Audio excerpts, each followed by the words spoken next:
Another beautiful day north of the bridge, up the old Acushnet River. Yeah.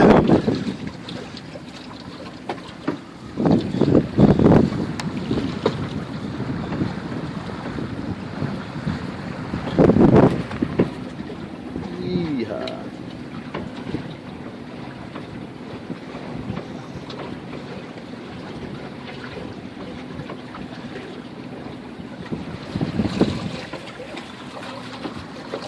Oop, look at all those empty Coke bottles.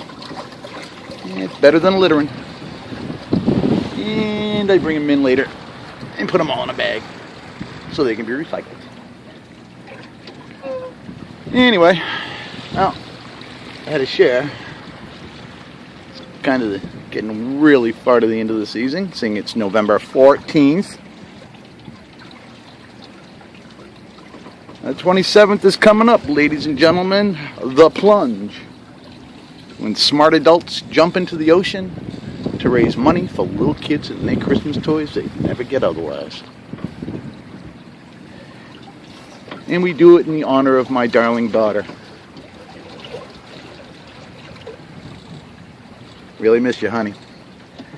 That's why the boat's named the Shannon Marie, a force of nature, just like her. They had to kill her with a car to stop her. And I hope the guy's balls fall off into its jock one day. Of course, I don't think he has a set. Sorry, I'll be okay. Everybody, have fun. Take care.